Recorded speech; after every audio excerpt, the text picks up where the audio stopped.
Hello, I'm Sarita V, and thanks so much for joining me on my channel today. We are focusing on going vintage, and I am converting my modern day wardrobe to a vintage styled wardrobe. So today we have two cardigans that are modern. I owned one of them and I purchased one, and we are going to refashion them into something that will fit more of a vintage styled wardrobe, the vintage silhouette, and have some nicer design elements. I hope you get some ideas for something you can do that's pretty simple at home. The first sweater that I purchased was from the Goodwill outlet. I paid 80 cents for it. It had some interesting rhinestone buttons, which was really not my style. It's from the Gap and has some really nice materials, cotton, wool, and Angora. The next sweater is a horrible sweater. I've worn it and it makes me feel super frumpy. It's big in the armpits. It's way too long. It's too big in the waist. It's a size small from Old Navy. I'm hoping to crop it and hopefully it will fit me way better. The first thing I do is measure where I want it, which is where those two pins are on the bust, or right below the bust. And I trim off the knit ribbed waistband there. I'm going to cut it off and reuse it at a higher place on the cardigan. I'm leaving about a ½ inch for seam allowance at the bottom.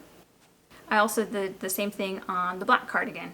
Now I'm looking at how to piece together the buttons, because I wanted the cardigan a certain height, but I didn't want to readjust where the buttons were. So I was a little limited to how high or how low I could place the hem. So below the mark of where I want to cut the fabric, I need to leave a seam allowance. So that's what I'm cutting out right here.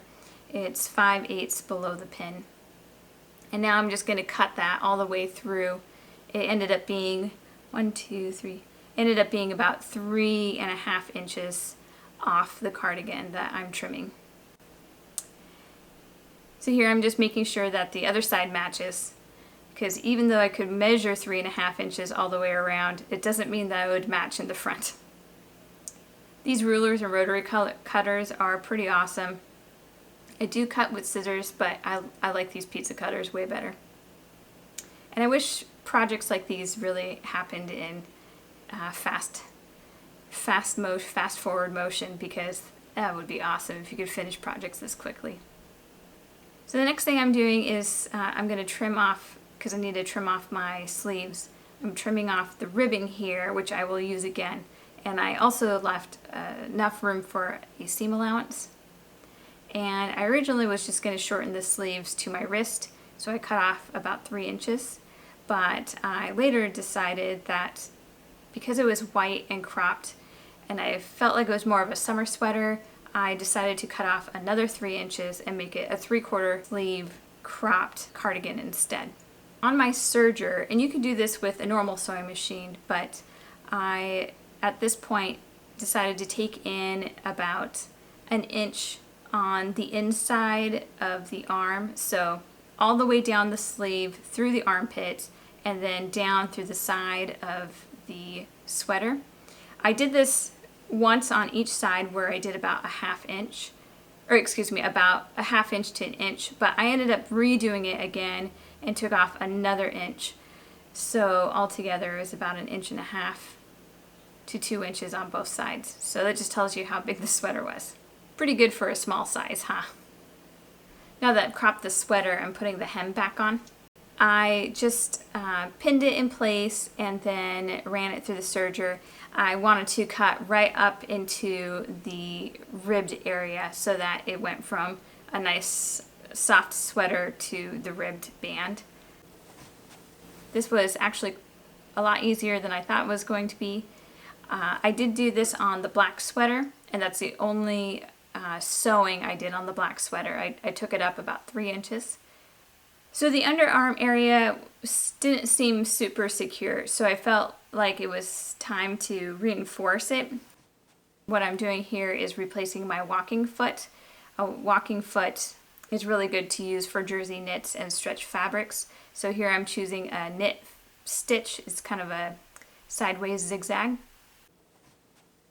Now I'm starting at the wrist area and I'm going back through and reinforcing the armpit area. The walking foot is really nice if you've never used it. It actually, a normal sewing machine has the feed dogs here, and the walking foot will also have a pair of feed dogs where it'll actually push the fabric through at the same time. So what it does is it prevents any bunching or allows the fabric to move through the sewing machine at the same time. So it's really great. If you've never experimented with one, I highly recommend it. So now that I've finished that, my armhole is actually a little bit smaller now, so it's a lot easier to put the wristband on. You want to put right sides together, pin them. I pinned them in 2 places and then serged these as well. I was a little worried about this, but it actually was pretty easy. And there you see, a nice cuff. It looks really nice. All right, so you're almost done. So you gotta iron all of your seams. That is one step that you should never skip. It's very tempting to. And now for the fun stuff, time to replace the buttons. Here you can see these rhinestone buttons. They were so just not my style. So I quickly removed them. I could still see where the buttons were, so I didn't need to mark them, but if your sweater is in really good condition, you might want to take some chalk or some wax and mark where you want them. Now I'm switching out my foot for a button foot. And this is the first time I have ever used a button foot to sew buttons on with the sewing machine. I figured between the white and black cardigan I had at least 9 or 10 buttons to do today, so I thought it was time to learn how to do them, and I'm glad I did. So I'm picking the button setting on my sewing machine, and what you do is you measure the distance between your buttons. For me it was 4 millimeters, so I was able to adjust that, the stitch width to 4 millimeters. And then with your button foot, which holds the button in place, you can set it in there very carefully. It takes a little patience to get it into the right spot. You definitely want to hold your string and then do 2 rounds with your hand turning to make sure it's in the right place, and then you can go to town and finish up the button. And my machine actually finishes automatically. You can see it just did 3 stitches in a row on the left side, which means that it was actually finishing up the button. Tying off isn't like the easiest thing ever, and it takes a little bit of practice for finishing off the buttons, but it was totally worth it.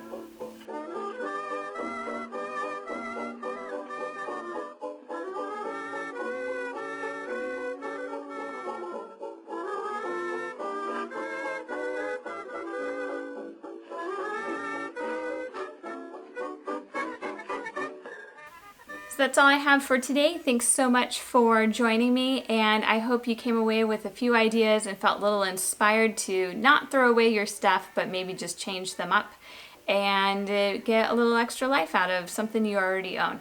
My total cost for today's projects were the white cardigan I owned, and I've had it for probably 5 or 6 years. I used some buttons that I had around the house, so those were free. I inherited them. And then the black cardigan, I spent 81 cents for the sweater at the Goodwill outlet. And I bought the vintage buttons, which cost about $11, and that included shipping.